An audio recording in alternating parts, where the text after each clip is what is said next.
So, hi everybody, and welcome to another episode of Jonnychipz Weekly. It is Friday, the 11th of March, 2022. My name is John Lunn, aka Jonnychipz, and this is episode number 63. This week's episode is called Ticking Over, because that's what I feel like we're doing at the moment, is ticking over, just getting on with things. Lots of work going on. But look, if you're new to this show, thanks for tuning in. Just a quick brief of what goes on in this show. We kick off with some community callouts. What's caught my eye this week in the community? The kind of cool things, blog posts, video content, or just great happenings going on in the community. I try and call those out every week as best I can. Obviously, I miss a lot, but there is a lot going on. Equally, we'll take a look at what's going on in the world of the Welsh Azure user group, which is a user group I co-organise. I very much encourage you to join up and join us for our sessions. Equally, we look at all the Azure news and updates, as well as what I've been up to generally going on this week. So, without further ado, this is episode number 63. Let's jump on in.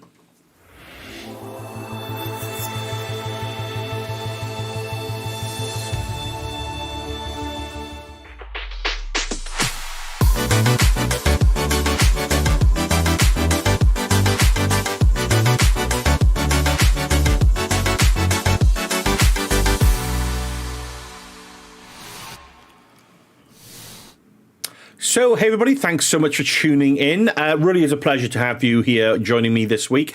Hope you've all had a fantastic week, whatever you have been up to, whether you've been in work, whether you've taken some time off, whether you're just sitting around lazing with your feet up in the house.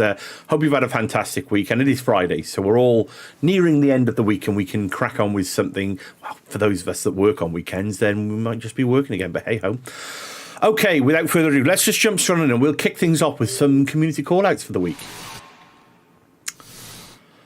Okay, so first up, just wanted to call this out, this thread from Rue Campbell. So Rue, Pete and Kat have got a series called Cloud Conversations, which is a cool show, really picking on people from across the industry, from across the community in terms of what's going on, some great tech talks and just conversations around cloud in general. So this week, Rue's pointed out that I think it's Matt. They've had a conversation with Matt Zorich around Azure Sentinel and KQL and those good things. So if you are interested in that security element, then head on over and take a look at that talk, because I caught about 10 minutes of the conversation, and it sounds like it's heating up to be a really great talk around those security areas. So if you are interested, head on over and go and give the guys a follow. So obviously, the Cloud Conversations podcast that the team do there over on the YouTubes, go and give them a follow and subscribe. That would be awesome. In other news, Olivier Block points out this week as well, which is something that I kind of picked up on a little while back now, and I've had a little play with. But look, if you're interested in getting hands-on with IoT, hooking devices up to Azure using things like IoT Hub, IoT Central, and creating some, just playing around with some demo applications, but you don't have any sensors, you can actually use your mobile phone as a sensor, a base for sensor information to be sent up to the hub. So there's an app. Jump on, have a look. This is a YouTube video, but if you go and follow Olivier Block, you'll see it in his thread, or obviously I've retweeted this out.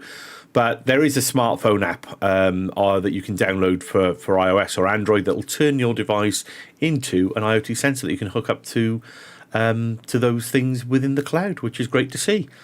Other news, cloud native. So Kubernetes, I've been following Andrew Brown for a little while now. He's such a great guy across the community, doing fantastic courses. Essentially, he's really kind of churning out the course material there. So if you are looking to study for Kubernetes or do anything with those technologies, then he's actually just released a full course around that cloud native functionality of Kubernetes. So look, if it's interests you, 14 hours worth of learning content, head on over to Free Code Camp and you can take a look at that and obviously consume that at your leisure. So huge thanks to Andrew for arranging that. In other news, another Andrew this time, caught my eye, this blog post really the other day. Andrew messaged me to say that he'd released this blog post, and I quickly had a quick scan of it. And it's great for somebody really looking to understand maybe what the differences are between Terraform and Azure Bicep, and, which one is best, is one better than the other. But take a look at this blog post. Andrew gives us his opinion on where things are at the moment in terms of those kinds of infrastructure as code technologies. So really is worth a read. So head on over, Ghosting the Wire 5 on Twitter. Go and give Andrew a follow and take a look at that. I mean, there's the blog post itself there. Like I say, I won't read it in verbatim today, but he does pick out some really good points and some really good consideration things that you might want to take into consideration when you're either starting off with which syntax should I use for which project. Go and take a look at that. Hopefully it'll give you some guidance there. So yeah, thanks for that, Andrew. In other news, Mr. Cook, so James Cook has released a blog article on deploying Azure Function app using GitHub Actions and the deployment slots feature. So really good, insightful blog article. There it is on my screen there. Quite insightful that he's actually got this, listen to this article feature on there as well, which is something new that I've not seen before, which is pretty cool. So that really takes you through how to kind of protect your branches that, obviously, setting up your branches, your branch structure first, and how you can kind of use GitHub Actions to push out your Azure Function app into various deployment slots. It's really a great detailed article. Encourage you to go and have a little read of that if you are interested in that area. So thanks for that, James. Really is appreciated. In other news, Jack Roper has released a quick, very brief article on really formatting. How do we format disks so we can build a VM using Terraform? What about mounting a disk and formatting it using Terraform itself? So there we go. All via the possibility using a PowerShell command that's essentially inserted into the VM on creation when using this settings tab here. So essentially, Jack goes into it there with how we can get that set up in our Terraform code. Go and check it out. Really great insights. Thanks for that, Jack. And finally, Ryan John Murphy and Nikki Chappell are setting up a podcast around all things M365 compliance, which is going to be really cool. Catching up with Nikki a little bit later this week as well, which is really great. And I'm excited to be doing that. Go and check it out. So Ryan's blog is msftcompliance.com. So go and check that out. Go and give them a follow. Give them some support because they're kicking this podcast series off, and I'm sure it's going to be of great help to everybody on the compliance side of things. So there we go. Thanks for everybody's fantastic efforts this week. Really is appreciated. Okie dokie. So let's kick on with other things that have been going on this week then. So I think what we will do now is just quickly browse on over to what's going on in the world of the Welsh Azure user group. So yeah, no other groundbreaking news this week for the Welsh Azure user group other than our next session is in 5 days. That's on the 16th of March. Really is lots of space left, so please do come on RSVP, get signed up, come and watch what's going to be a fantastic evening. We've got Alcom Yusubov coming on to talk around using Azure Bicep and how we can kind of deploy and become successful with deploying infrastructure and resources in Azure with Bicep. Then we got our very own Matthew Fatunka coming on to talk about a really interesting and intriguing application that he's developed that you kind of got to be there to really see it. So I've got the brief and I understand what he's going to be talking about. I'm really looking forward to seeing it, and you should be too. So look, if you can spare us a couple of hours on the 16th of March, really would appreciate an RSVP. Come along, say hello, and look, we have a quiz, we have some prizes. It's going to be good all-round fun, and it's going to be a knowledge sharing evening. So really looking forward to that. So yeah, that's what's going on in the world of the Welsh Azure user group. Okie dokie. So I think we shall. I'll give you a little bit of an update on what I've been up to this week, really. So yeah, let's head on over to Jonnychipz on the side. As I clear my throat again. Got one of these little hang-up coughs going on at the moment. So, right, first and foremost, there's a new episode of the Silver Linings Runbook podcast out. Episode number 7, where myself, James, and Dan, we go on and talk about cloud security. So head on over to SLR Podcasts on the Twitters if you want to go and give us a follow. Let us know what you think of the episode. Look, we just jump on a call once a week and talk around a particular area of cloud. So, and we've had guests on. We will be getting more guests on. So, early days of this podcast. I'm enjoying it. It's a great little catch up with some brilliant people that work in the same team as me. So, go and take a listen, see what you think. Let us know, and give us some feedback. So that's out. In other news, Schooled In did another episode this week with my good friend Dean Ellaby, where he schooled me in Windows Defender application control. So those of you that know Dean, you'll know that he's a co-organizer of the cloud management community. He's got some fantastic stuff going on there in the modern desktop space and the endpoint and device management arena. Really great. Thanks to Dean for jumping on and, kind of talking me through this particular security feature, essentially protecting devices from rogue applications, really just understanding what it is, how we could potentially use it. So if you've not seen it, head on over to my YouTubes in the playlist below if you're watching this on YouTube now and go and take a little look at that. So yeah, thanks for that, Dean.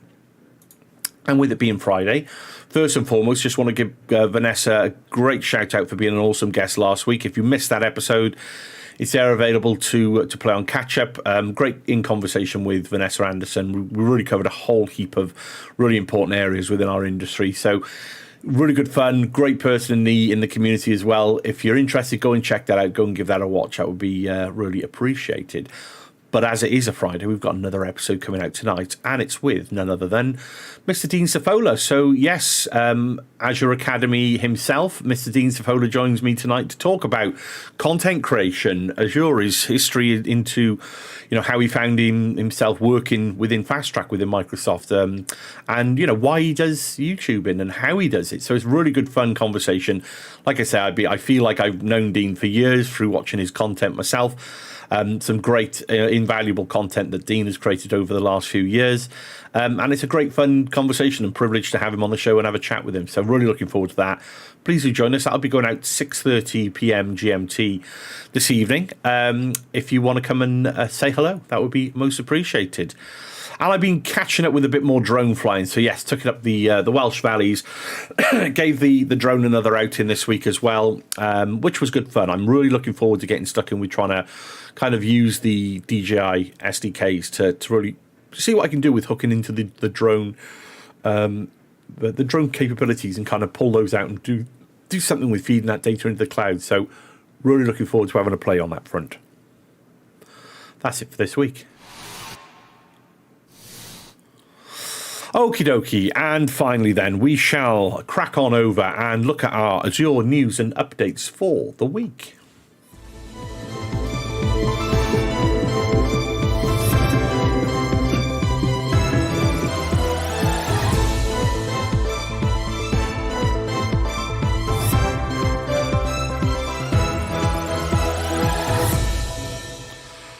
Hello and good evening and welcome. Good evening, good afternoon. What day am I on? It's Friday. Hello, everybody. Welcome to the Azure News and Updates. Okay, not many updates this week from the world of Azure, but we're just going to kick on with going through them. I think we've got half a dozen or so, so let's just crack on with those straight off the bat and see what we've got. Okay, so first and foremost, we have general availability, so SOAP and XML requests and response validation. Let's have a little read then. So with the release of SOAP and XML feature, you'll be able to reduce the API attack surface for SOAP or XML-based REST APIs by blocking or logging ill-formed API requests or responses and admitting only those whose bodies adhere to the declared XML schema.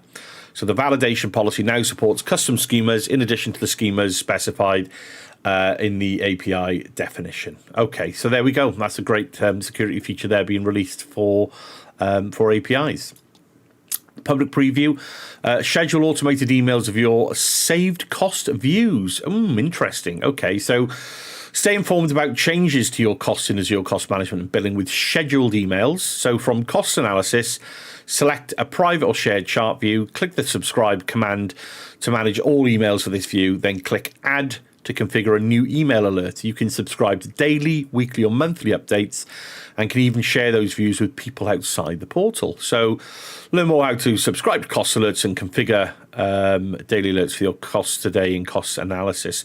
Really cool. So there we go. So we can now configure email alerts for cost management and billing, which is pretty cool. That's in public preview.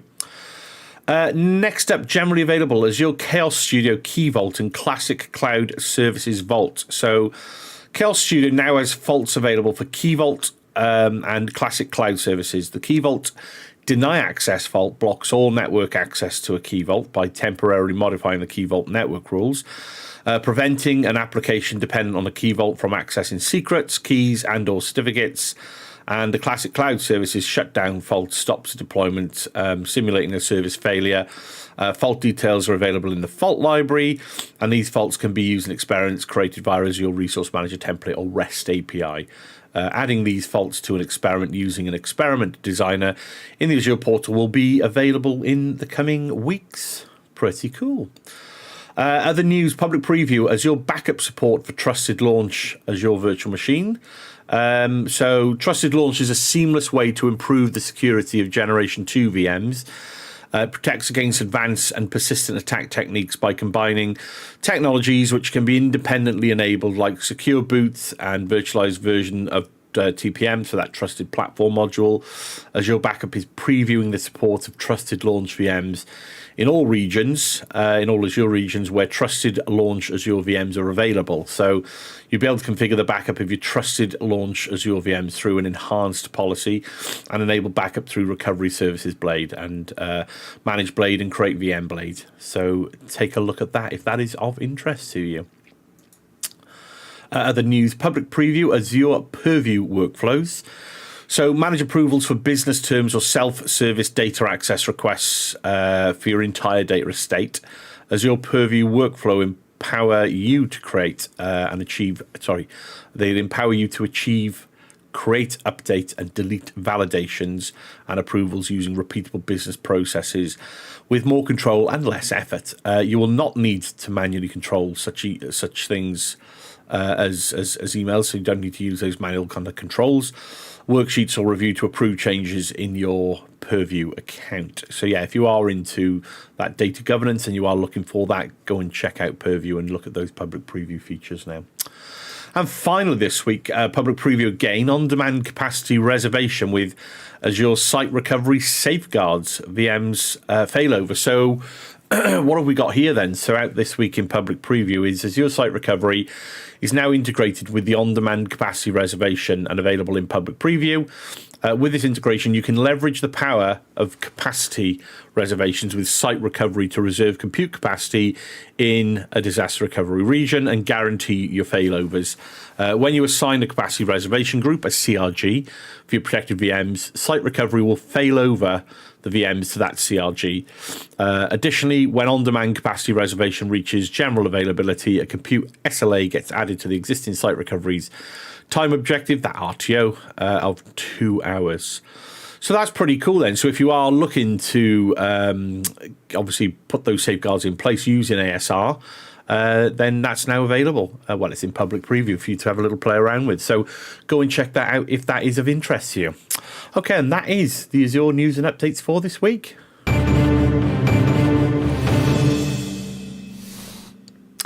Okay, so yes, thanks everybody for tuning in. It really is appreciated. Please do subscribe to the channel. You'll get notified next time we go live with more content. And drop us a line. Let us know what you think. Let us know if you're using any of those features. What are you up to at the moment? Are these features that we've seen get released by Microsoft this week of use to you? Have you been waiting for them? Let us know your thoughts in the comments below. But for now, thanks so much for watching. Hope to see you later on for the new In Convo with Dean Fowler. But until next week, I've been John Lunn. Thanks for tuning in, everyone.